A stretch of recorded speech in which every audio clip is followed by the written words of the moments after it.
Hello and welcome to Adventures in Visibility.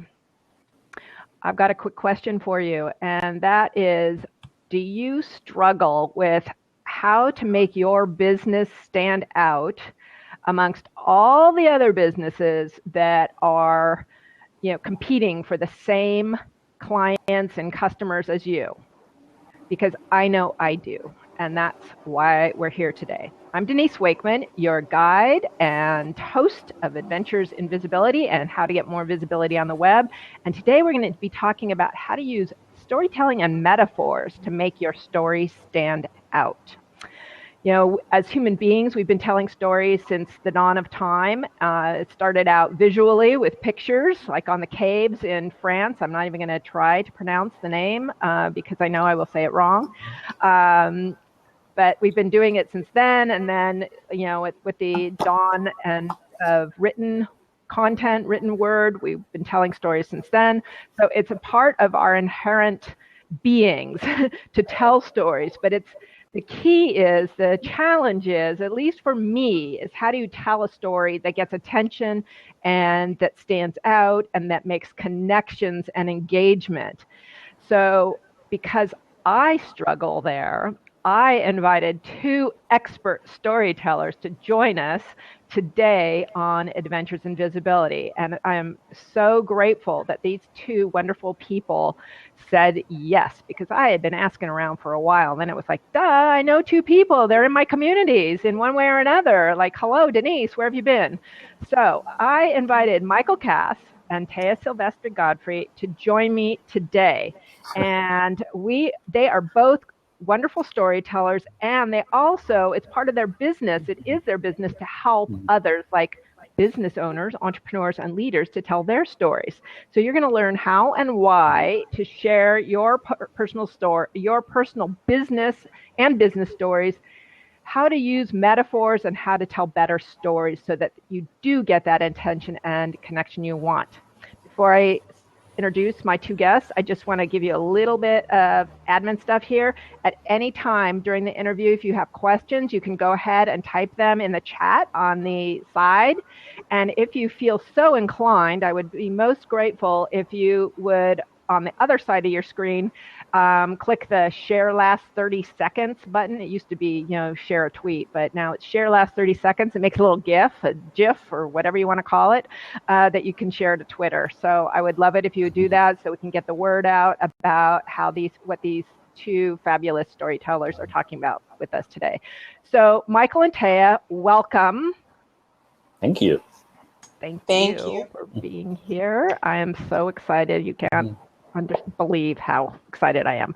But I want to start the conversation with getting a little bit of your backgrounds. Instead of me just reading, the bio, I'd like to hear from both of you just quickly, like how you got involved in this storytelling thing, and helping others tell their story. So Téa, do you want to kick off? Sure. How's my sound? Great. Awesome.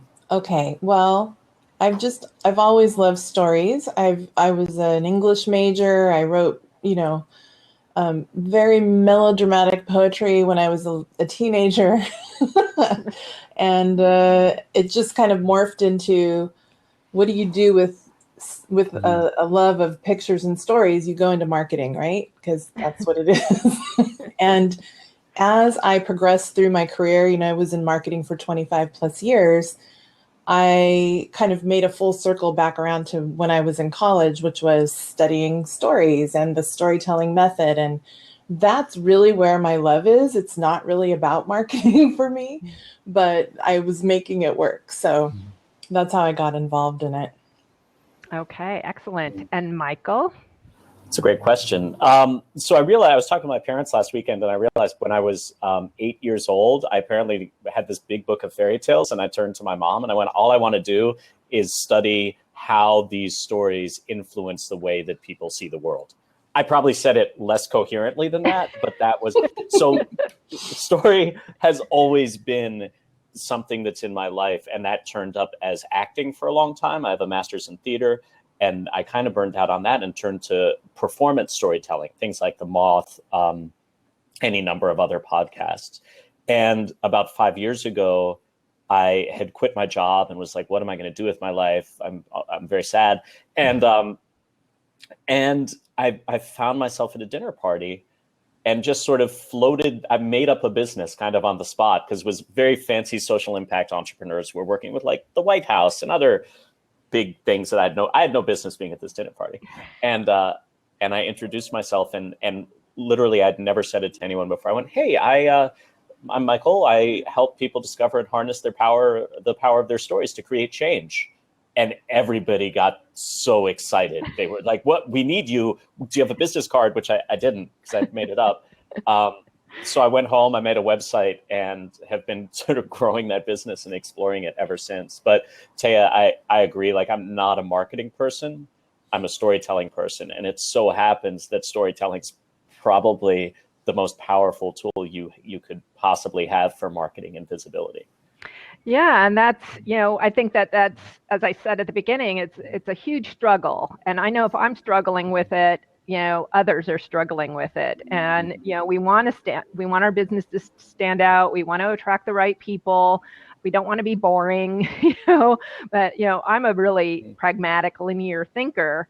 And so to turn that into something that's more interesting, I find like I have a really hard time with that. And so, and here we are. So let's start with, or move to the next question I have. Is like, why should we be telling stories? So why should, leaders like who you were connected with, Michael, and marketers, business owners, entrepreneurs, big businesses, little businesses, why should we be telling stories? Our brains are just wired that way. We communicate, we remember things better, we are more interested and engaged when we're using stories to talk to each other. Yeah. That's it. It's just makes your life easier. So, yeah. Go And ahead. to build on that, I think it's part of our elemental humanity. And there's all sorts of, for those who are left-brained, amazing research out there now that shows that if as a leader, you approach someone and you start sharing like a spreadsheet with them, or you lead with facts and ideas, there's one specific part of the brain that lights up, right? It's the part that's responsible for processing information. If you tell a story, like the one I told about being at the dinner, right? And coming up with that thing, what happens is your brains start to sync up with mine, and they are engaging all over the place. So as a leader or a business owner, what we want to do is we want to engage the whole person, not just the part that's responsible for processing information. And so, yeah, I mean, we're tapping into something that is, Téa, like you said, so hardwired into our DNA that nothing else can quite replicate. The other thing that's important too to remember is that if we don't tell the story, the person that's receiving whatever we're saying is going to make up their own story. That's right. So, Yeah. This is how stuff gets off track, right? Yeah. So you want to make sure that if you're communicating well, that you are in kind of leading the story that you want to be told or received, because the other person or the other people, if they don't have a story, they're going to start making it up. Right.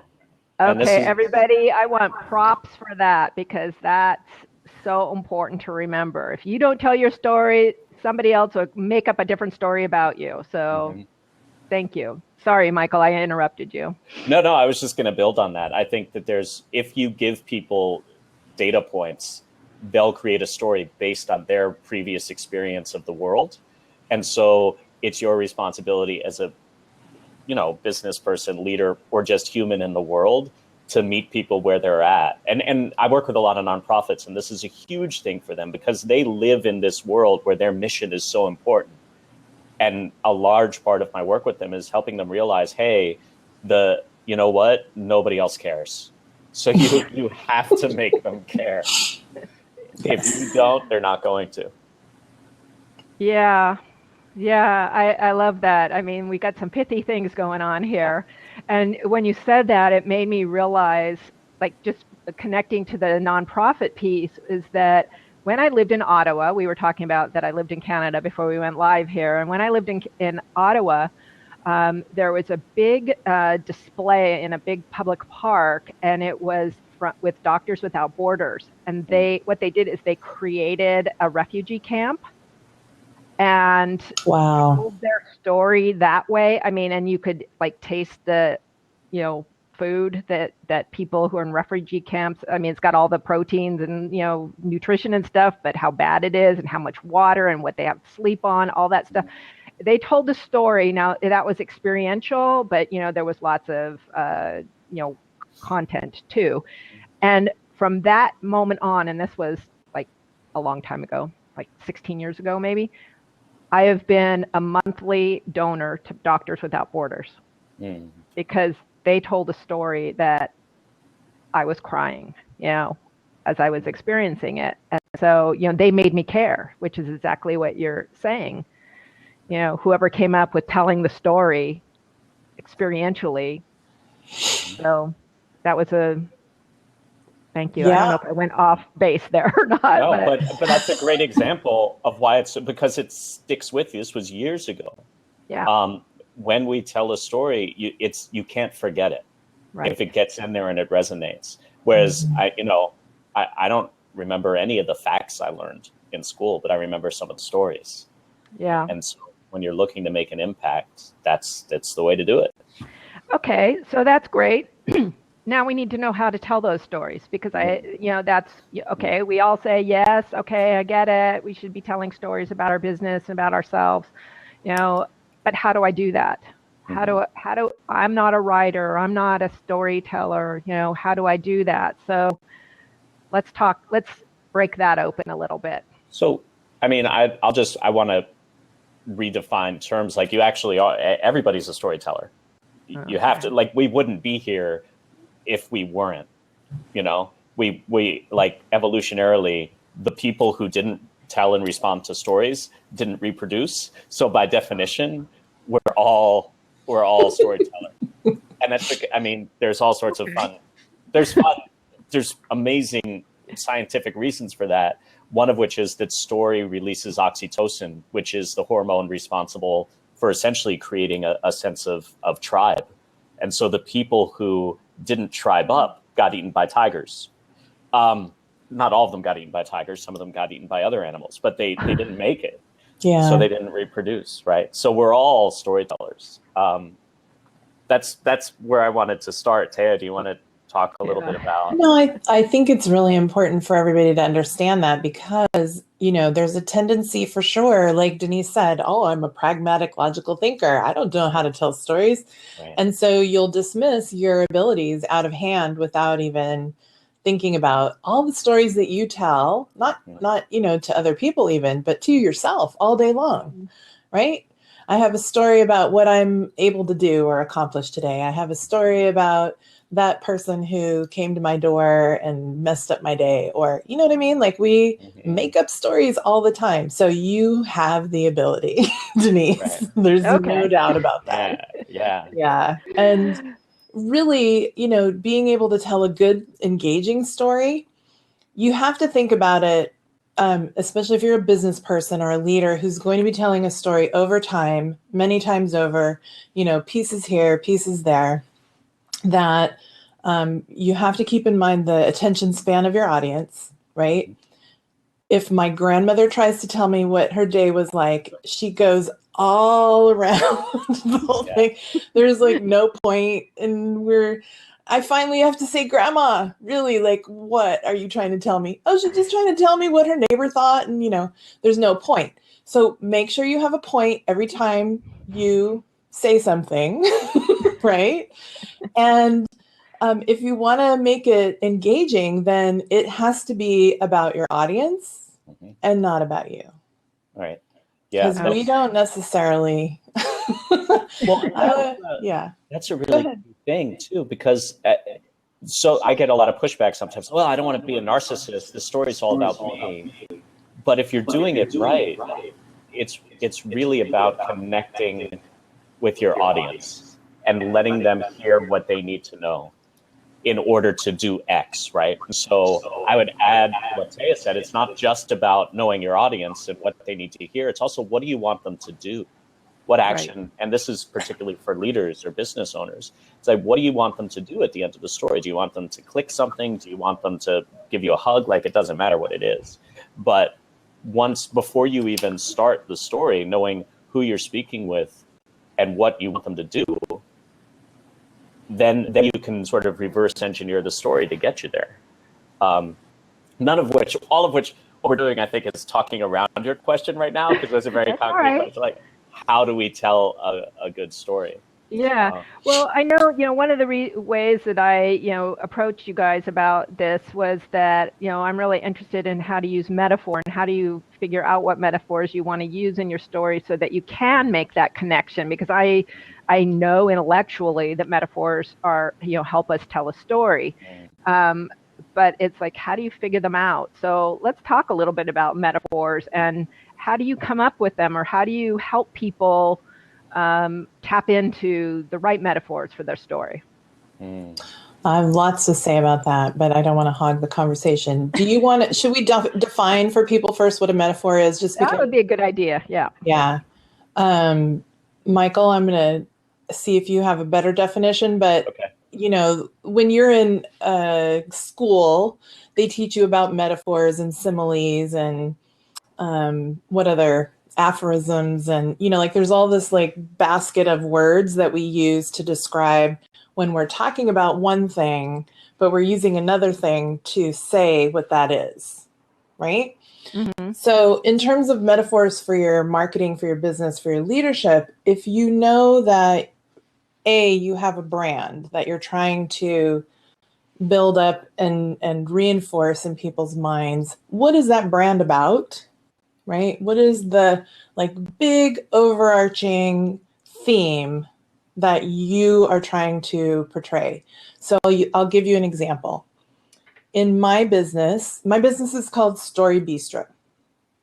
And I use the metaphor of cooking and eating as a way to talk about marketing.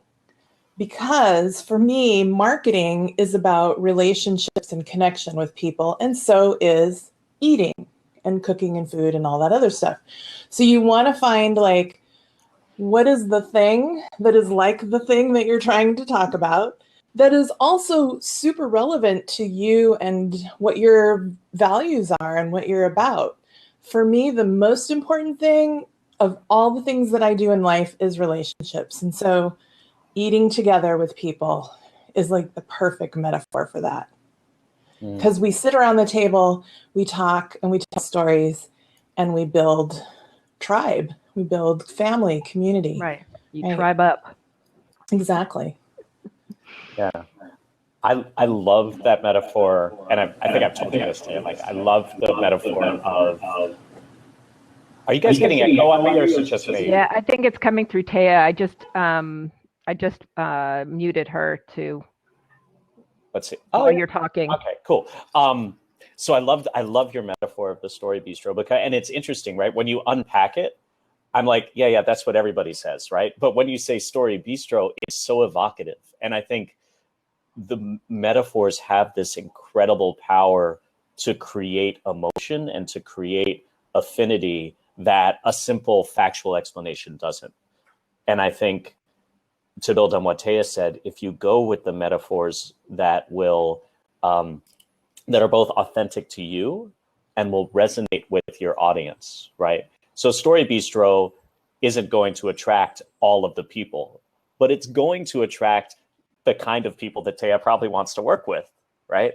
I'm gonna bring him up. I was talking with John Leland about Donald Trump today and about the idea of this wall, which dude's not going to build a wall, but it's a tremendously powerful metaphor because by saying wall, suddenly he's evoking a sense of safety. He's evoking a sense of we need to protect ourselves. He's evoking all of this with a single metaphor.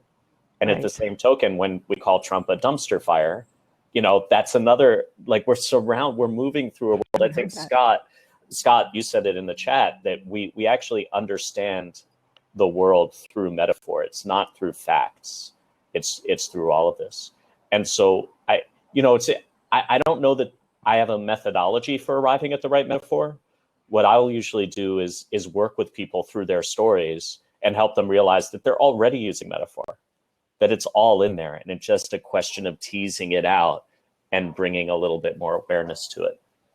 Okay. That's absolutely true. Everybody is already doing it. And there's the story type assessment, Denise, that you took on my website, which will help you like realize the stuff that you're already doing.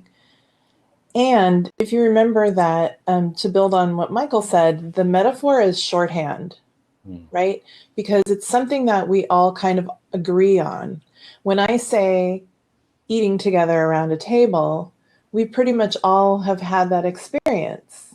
So, and that experience, that memory is loaded with sensory information and emotional information and all kinds of stuff that we can, like, just by saying eating around the table, you could write like 12 pages of stuff that goes with that. So that's when I say shorthand, right? Like the shorthand of, or say it, Denise. You could speak it, right? You could talk about your experiences. That's what I'm trying to get at.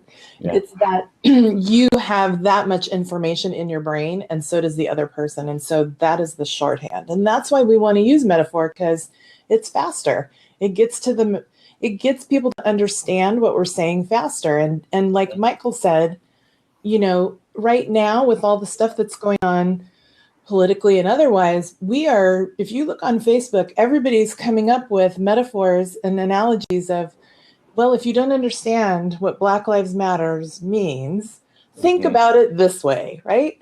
How many different examples have you seen in the last 3 days that will help people understand? And it's basically by using a different idea to talk about another idea.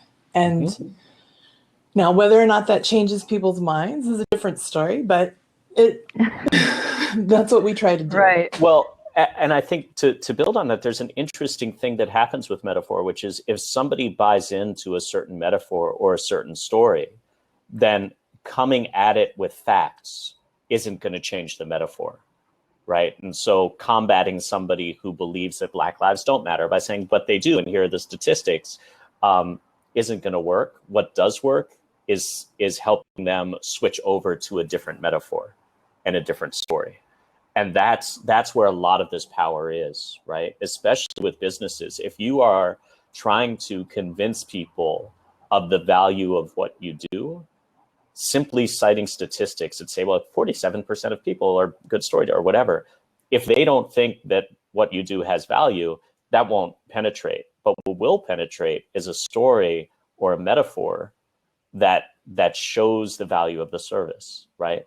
I remember, this happened a lot around gay marriage, right? People had a certain story in their mind around what that represented, but then they would meet someone, and there were these beautiful videos that went viral and all this stuff about, oh, wait, but you're a person, you're great, and then all of a sudden their core belief has to shift in order to make sense of this new world that they're experiencing. Right. Okay. Yeah. I love all those examples. I don't know. Are those metaphors? They can be. Yeah. I mean, metaphor it doesn't have to be symbolic. And, there's another level at which metaphor works, which is it can tap into this collective unconscious or collective mythology, right? So Superman is a metaphor. If I say Superman, anybody in the US suddenly knows what I'm talking about, right? Superwoman. Well, she's a superwoman, right? Superpowers. Right. What are your superpower? Right. What's your, yeah, exactly. All of that. So there are these collective metaphors that we can also tap into. Okay. So as a business owner, I know that I need to, be more of a storyteller versus a, data teller. So you said that, both of you said that you tease it out when you're working with clients. So can you give us, share just a little bit about how you would go about doing that? Because it's like, that's the thing. It's like, yeah. I mean, coming up with it, like sitting here by myself, I'm like, I don't know. I mean, I've sort of worked on it with my adventures theme, that I moved my brand into, but for everybody else. Yeah. So here's an example. I worked with a guy who is a consultant and mentor for small businesses. And he's a data head, and he's been doing this. He's probably in his 60s. He loves his data, and he's amazing at it. He can talk about these complex constructs for growth. And he was realizing that people were glazing over when he was talking, even though he was, he's engaging, he's all of that. And I said, well, why don't you just tell me a story about a time you wanted something in your life? Doesn't matter what it is. And he told a story about, he was 8 years old and he wanted a pair of shoes. And I'm like, that's a stupid story. I don't care. But I didn't say that internally. I'm like, oh boy, maybe this isn't going to work this time. But then we started exploring it, and it ended up that he wanted those shoes because he was kind of a kid who, he wasn't well to do. He was from the wrong side of the tracks, metaphor. And he wanted to fit in with the rich kids, and they all had shoes like the ones he wanted. So the shoes actually weren't shoes. They were a metaphor for upward mobility, for social growth, for moving into a new way of being in the world, right? And as soon as we tapped into that, we realized, and that's exactly what you do with your clients now. You help them move from a place of not having much business, or they're at a certain stage of growth, and he basically gives them new shoes to help them move in a different way in the world. Ultimately, so that's what it looks like. And what's fascinating is it never fails, because everything in everybody's life is connected to everything else in their life. So it actually doesn't matter where you start. You just find a thread and you follow that thread. And if you follow it down enough, you'll get to the core that drives that person. Whether it's in business or personal. I just made it sound very easy, but it takes some doing sometimes. Well, it sounds like it's helpful to have somebody to, help ask the questions. You need it. It's essential, but because there's a lot of resistance to penetrating down to that level a lot of times, because we're not used to doing it, especially in the modern society. We tend to stay up at this level. It's very safe up here, Yeah. And not that it's any less safe down there. We're just not used to going to that core level. So having somebody like Téa or me is pretty powerful. So Téa, what's your process like? Well, like Michael said, what you're trying to do is you're trying to find the starting point. In my work, the starting point is the brand and understanding what the brand is about. So if you can get yourself, or you can get someone to ask you questions about things like, what is your big why? Talk about that for a minute. Tell me a story about why this is important to you. I did this with a client who is a nonprofit consultant. I said, why do you do what you do? And she told me a story about when she was a kid. They were in the backyard as kids, digging around as kids do, and she found an arrowhead in the backyard. And that led to, well, what is this? And she learned all about the Native Americans. And, there was this big whole world that opened up to her in terms of what America means in terms of Native Americans and how we've treated them, and, that they needed help. And she went to the museum, and it became this thing where she was like, I'm going to help people. Right. And that was the thing that lit her up as a child and still lights her up. So that's like the story. So we talk about the stories of that, but also what are the word choices that she likes to use when she's talking about that? There was a lot of fire words. There was a lot of lighting up. There was a lot of, igniting. So you can see the choice of words that people use, if you let them talk, will give you clues about what the metaphors are that they should probably focus on. And now her brand logo is like this big campfire. And she's got it all figured out. When she first came to me, she was using an airplane analogy. It's like, we're going to take off, and go into the stratosphere. But that wasn't really working for her because it wasn't completely her. Right. You know, it was something that she was trying to make work. So it's important that you think not only about your origin story, which I like to call, you know, your spider bite story. So how did you become Spider-Man, right? What happened, Oh, okay. right, Right story. to create this? And also, what are the natural word choices that you use to talk about the work that you do and how you feel about it? Mm-hmm. Yeah. You can go deeper than that. You can start thinking about, what do I like to do when I'm not working?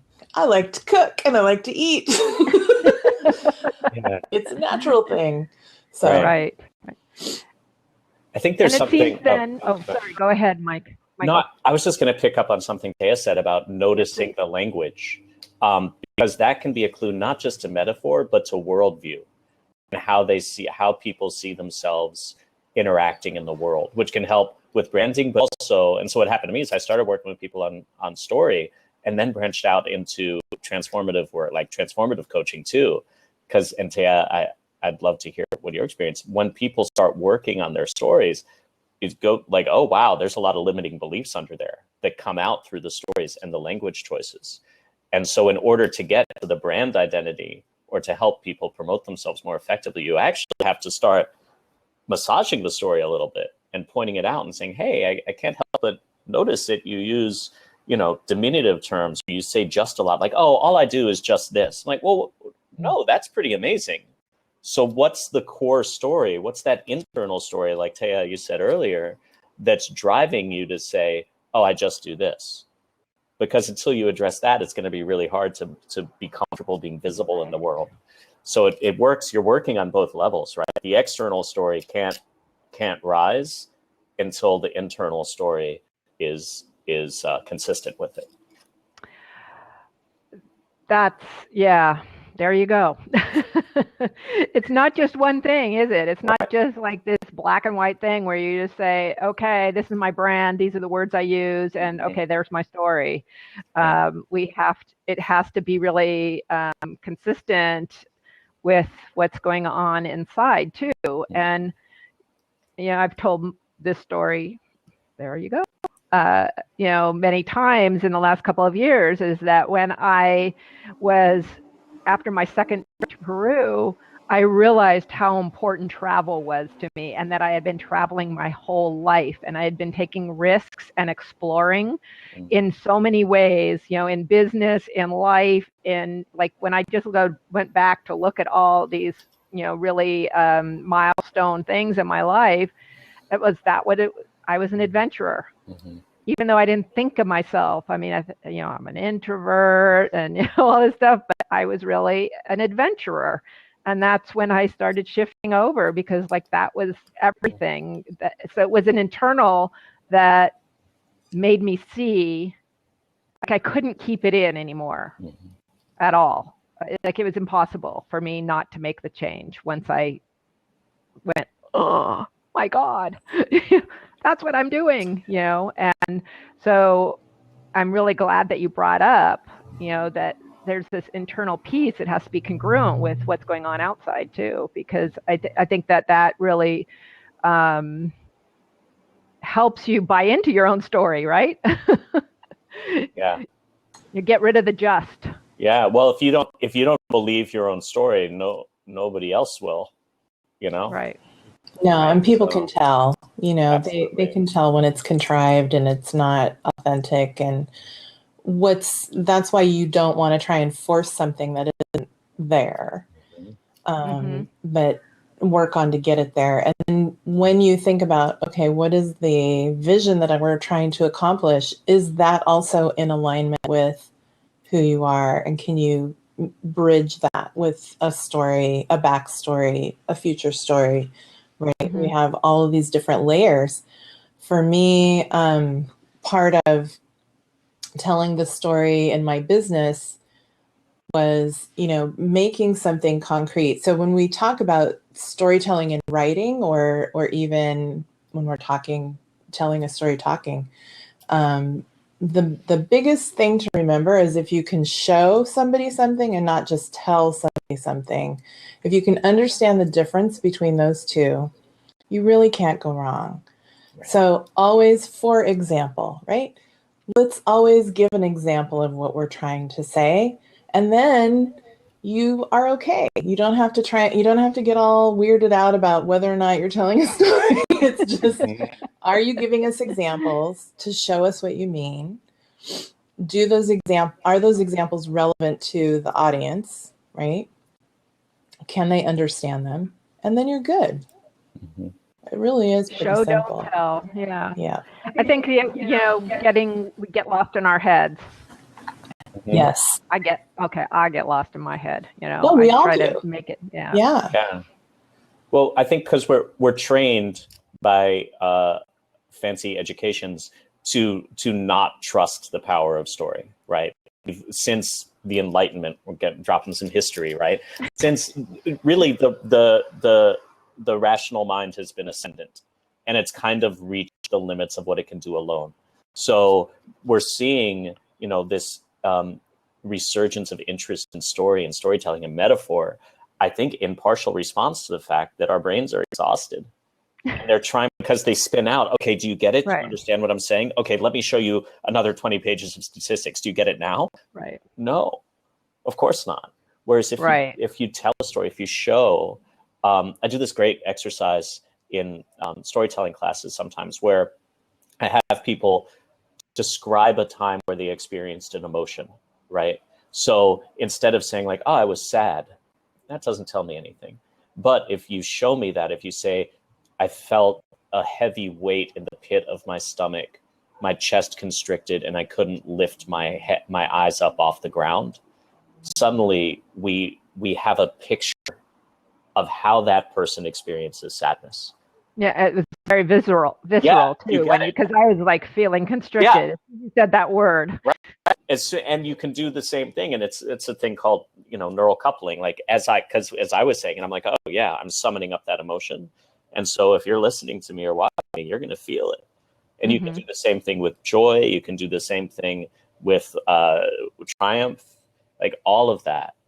And so if you're able to tie your business to those feelings of joy and excitement of triumph through story, through metaphor, you're doing pretty good. John made a comment over there, and he was talking about how he wants to get really political here. Well, yeah, but I mean, it's important because I think these are tools that could be used for evil.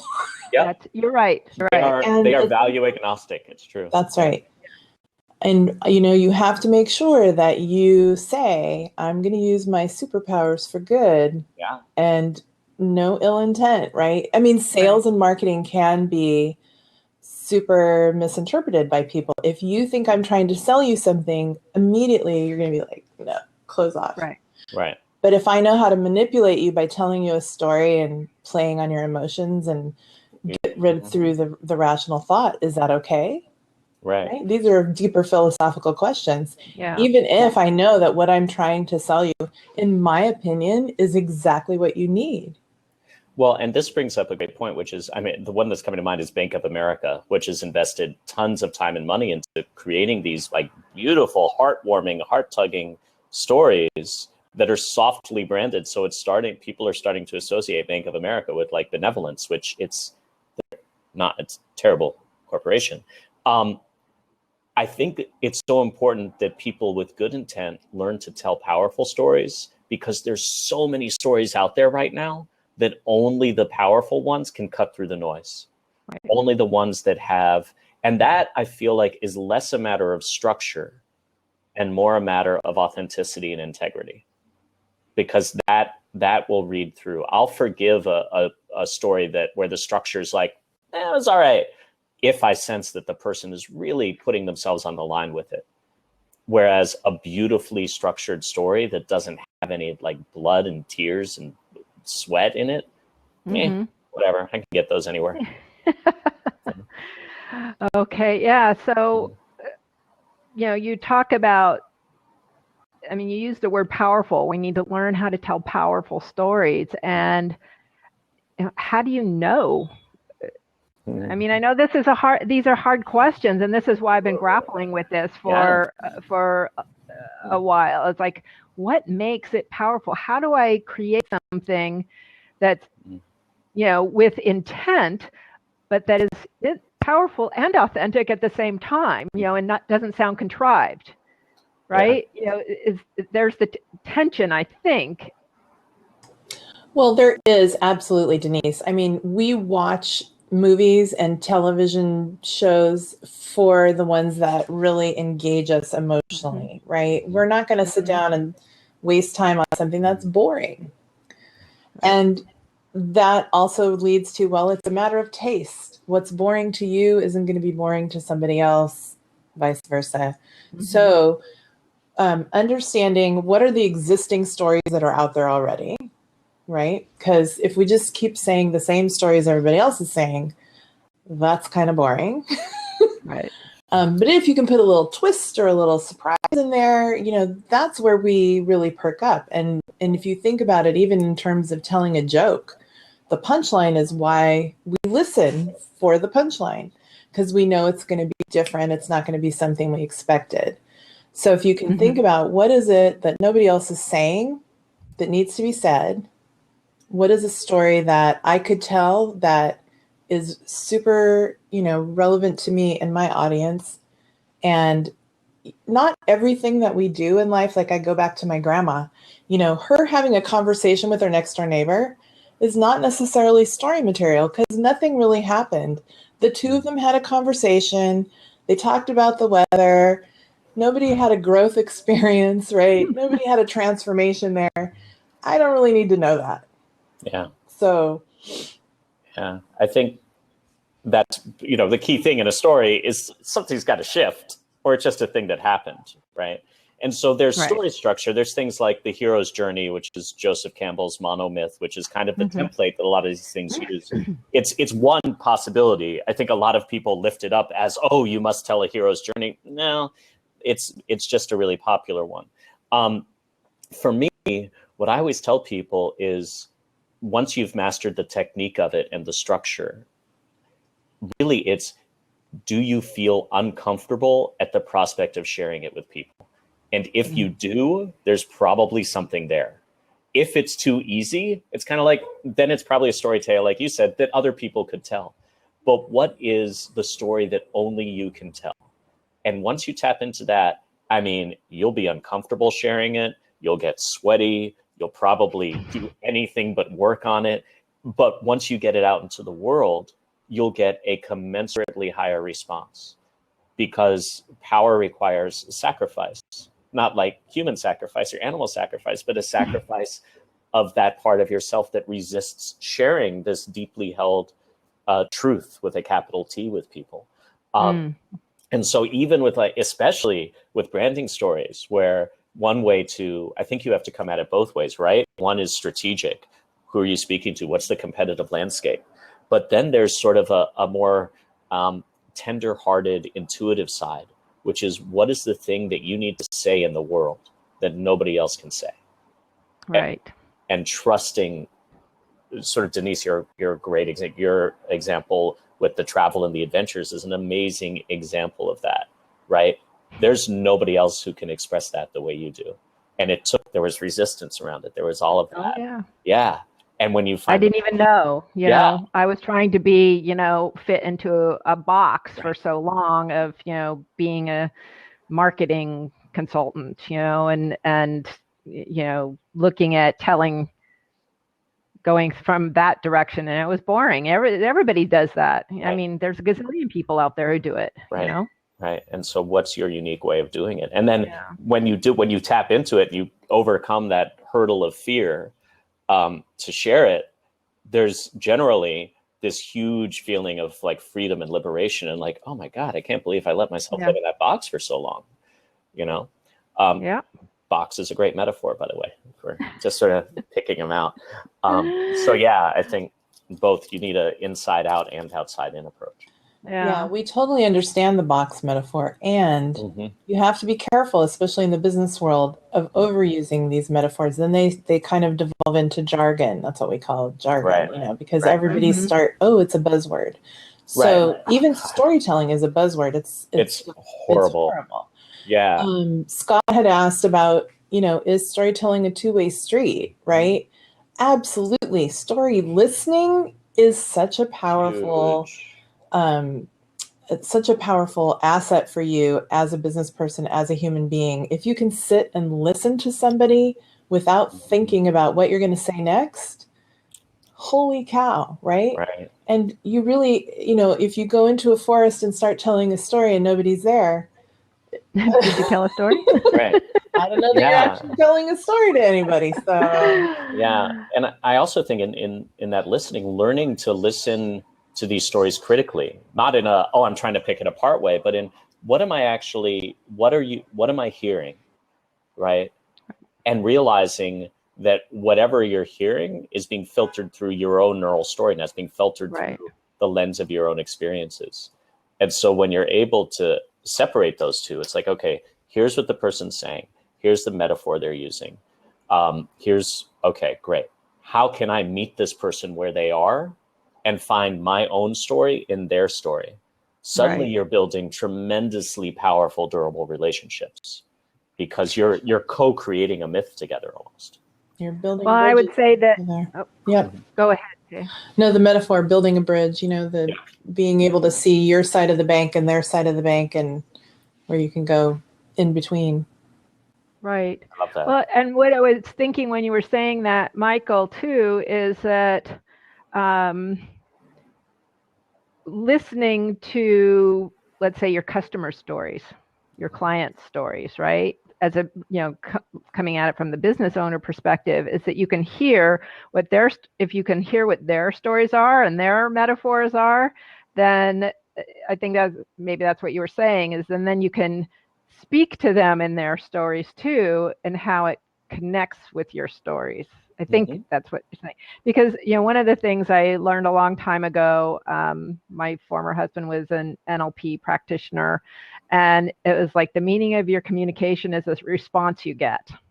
I always thought that was so powerful, because we can't control what somebody hears from us. So we have to be really mindful of how we're communicating. So if we can communicate in the metaphors of our clients and customers also, then that can create that stronger bridge. Yeah.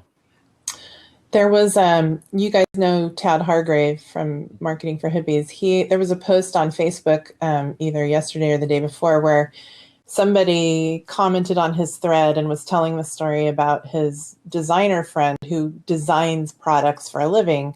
And when he was in school, his instructor said, you might be designing a hammer, but if you give this tool to somebody and they start using it to open bottles, you haven't designed a hammer. You've designed a bottle opener. Right. And that is a metaphor for the communication, the story. If you communicate something and it's received in a completely different way, it doesn't matter what your intent was. I mean, it is a little bit, but the way it's received is the story that you told. Right. Exactly. Okay. Well, I think this conversation could go on a very long time. I am loving it. I know there's been a lot of conversation in the sidebar, and I apologize for not bringing you into it more, folks, but I do have one more question. It's more tactical, and because visuals are so hugely important in our marketing today. We've been talking about storytelling and really more the verbal way of telling our stories. And I've been listening to a lot of the words, and it occurs to me that when we need to be creating the visual aspects of our stories, the visual marketing, for example, how do we translate the metaphors that we're talking about, or the stories we're telling, into visual metaphors? I mean, how do you tackle that? Well, okay. So one of the ways that I usually advise clients is, for example, on your website, you have a brand. Your brand has a theme. The pictures that you choose for your blog posts, for all of your things, should support that theme. So initially when I started my business, every picture was food related. So, reinforce. Even to the logo that I have, I use an artichoke. I have a whole story about the artichoke. It's a metaphor for storytelling. The heart is the best part, right? There's layers that you peel off, and it needs to be experiential, and you share it with somebody. That's the best thing. So if you think about what your theme is, what your metaphors are, you can find pictures that speak to that. So you do this really well too, Denise, with your adventures. So you're picking pictures for your blog posts that speak to that. I'm going to go climb this mountain, or whatever the adventure happens to be. Right. So I don't think it's really that hard if they first understand what their brand is about, or what the story theme is about, and the metaphors that they're going to use. Yeah. You can use those as search terms in your stock photo. So, I use food or cooking plus another word. It's amazing. Humor, food, whatever. And I get a really crazy, thing that comes back to me. So you'd be surprised what you can find.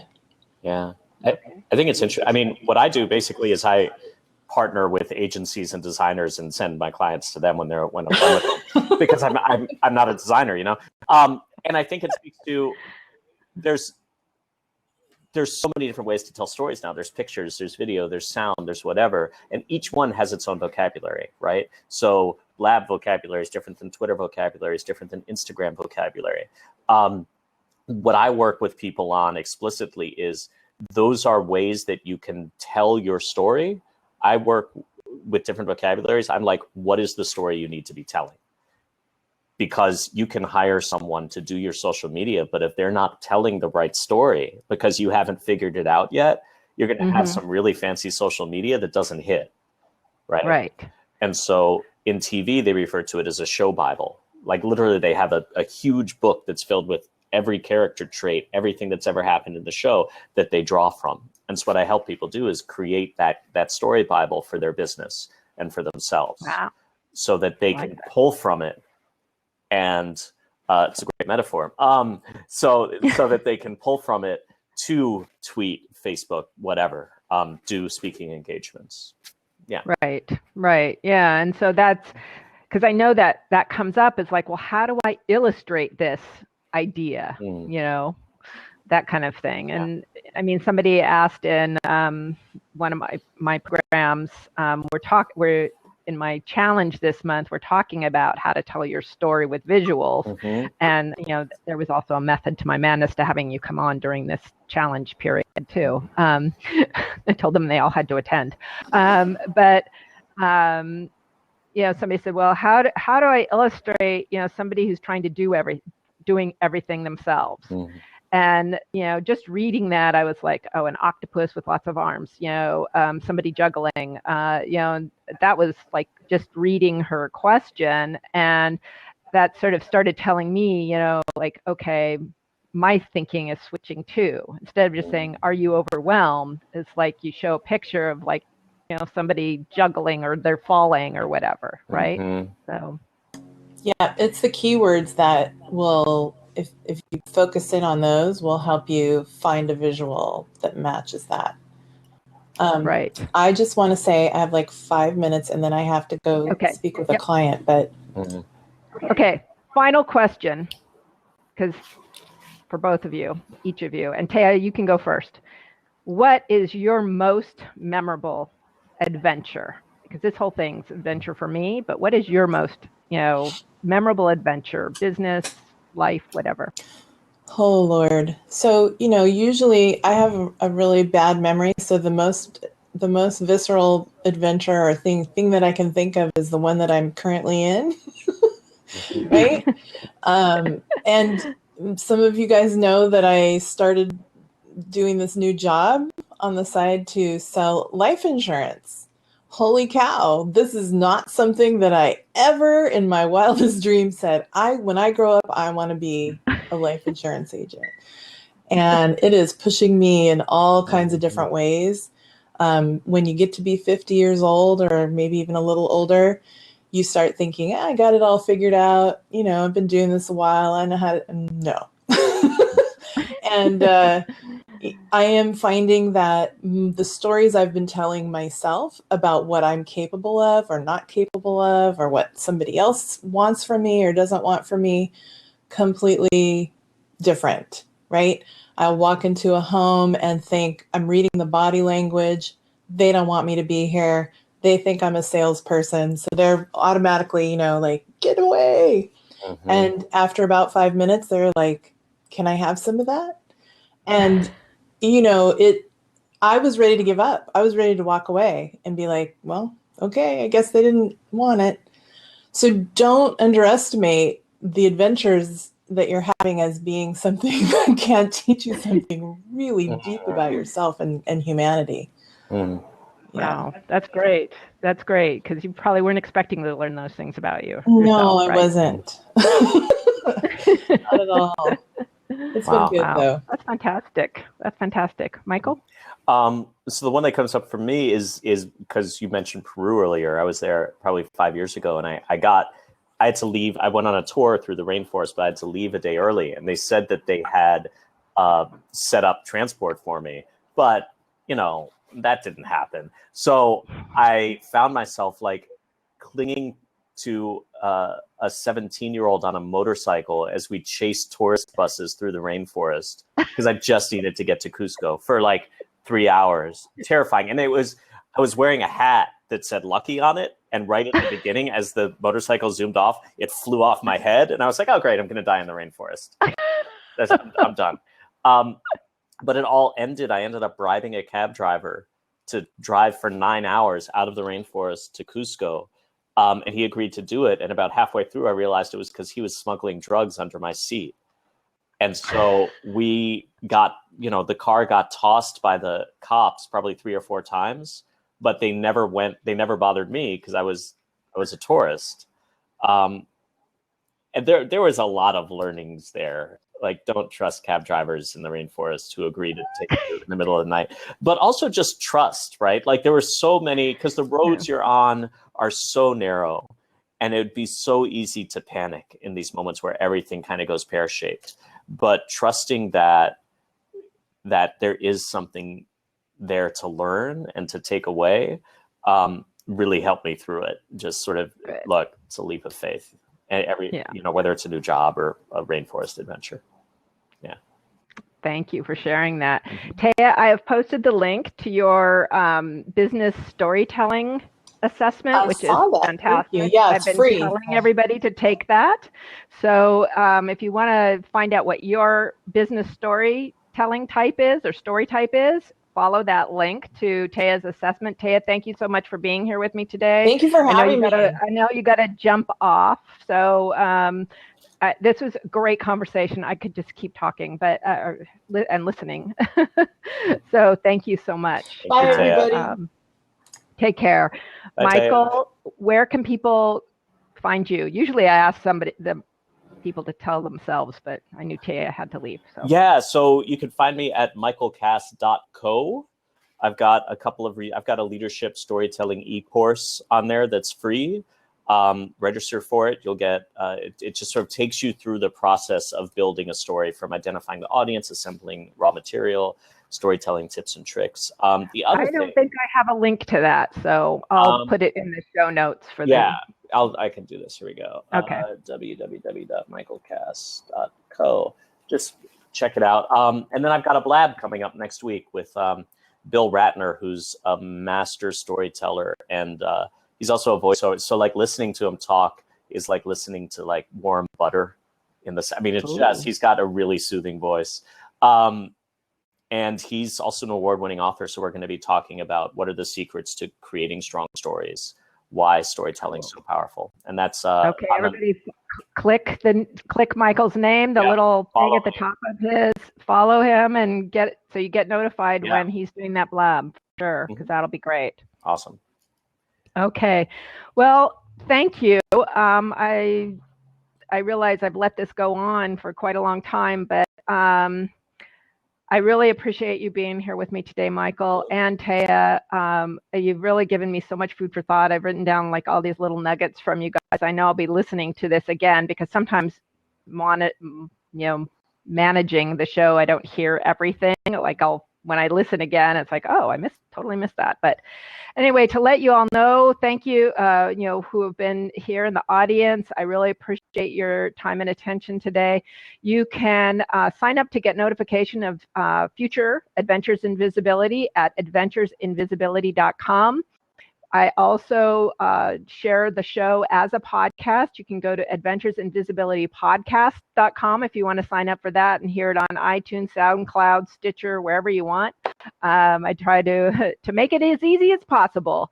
And thank you so much. Thank you, Michael, again. Thank you, everyone, for being here. Have an adventurous day. All righty, we are off the recording air. Thank you, Denise. That was super fun. That was great. That was great. I think this is like now one of my favorite shows. Woo-hoo. You two were so great. Awesome. And thank you all for being here and asking great questions. I'm sorry I couldn't get to everything, but John, thank you for being here. Deborah, Joselito, Trudy, Soul Broadcasting. I don't know who that is, but thank you for being here. Scott, Linda. Hi, Linda. Nice to see you too. Kim. So anyway. Awesome. All right. I'm going to say goodbye now. Bye. Thank you, Denise. Talk to you later. Bye-bye.